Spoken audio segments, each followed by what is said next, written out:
Hello, my amazing podcast listeners. So today's a little different. I thought I would come on here just to talk about some mindset stuff that blocks a lot of people, and identity is such a massive component of that. And the success mindset doesn't just come with trying to achieve some business goals or trying to achieve some fitness goals. A success mindset is about trying to reach your best self. And the thing that holds a lot of people back is that they see this person they want to be and they identify themselves as someone who isn't that person. And that is going to be your biggest detriment. I was listening to this conversation where this girl was identifying herself as someone who has these certain types of foods that as soon as she starts to eat them, she has to finish it. She can't stop eating it. And she had a conversation, and the coach was like, so who is it you want to be? What would you rather do when you have this food? You are someone who can portion control. And the girl laughed. That is so not me. But do you see from the outside how that particular mindset is holding her back? How that particular mindset of being a binge eater or someone that has to finish everything in this instead of believing that she can portion control and visualizing it and taking the action steps, she's immediately shooting herself in the foot. You need to visualize, you need to see the person you want to become, and you need to realize that you need to actually be that person now to take the action steps to get there. Now, another thing that comes up a lot in conversation is attachment to the past of some sort. This is why I like jiu-jitsu, because it actually smashed me to the ground and got me to actually breathe deeply, or it distracted me from this or that. And connecting yourself to something that didn't serve you to actually enhance your life is such a bottleneck. But the biggest thing is when you overanalyze yourself. When you try to figure out why this is this way, why this is this way, and then place blame on certain parts of your past instead of realizing that this overanalyzing is not self-love. That overanalyzing is what is holding you back, because it's taking away from the living. Yes, it probably helps to recognize what these things are that are holding you back and maybe why you are that way, so then you can face it. But if all you're doing is overanalyzing it without having actual action steps that take you forward, that provide a gateway out of this place that you are stuck, you're going to stay stuck, because nothing changes if nothing changes. For example,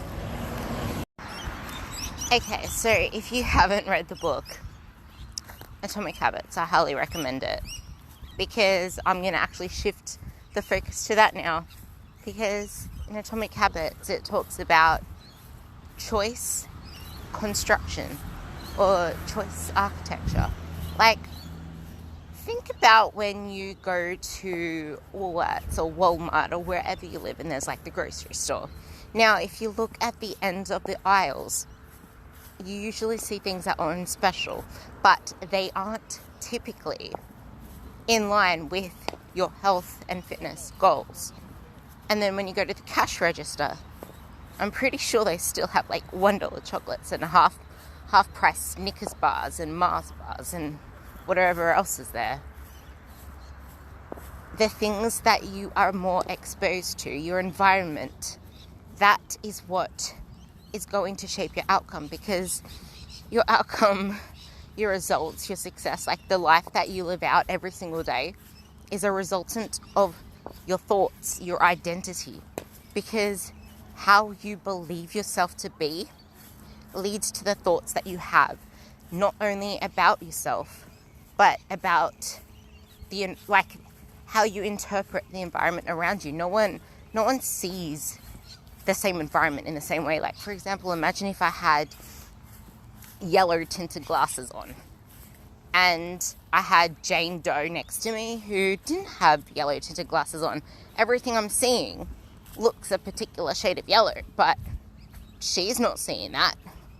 We both have different perspectives of the world around us based on our identity of ourselves, of our upbringing, of our beliefs and values. And I had this really interesting conversation with someone who was brought up, I think, Southish America.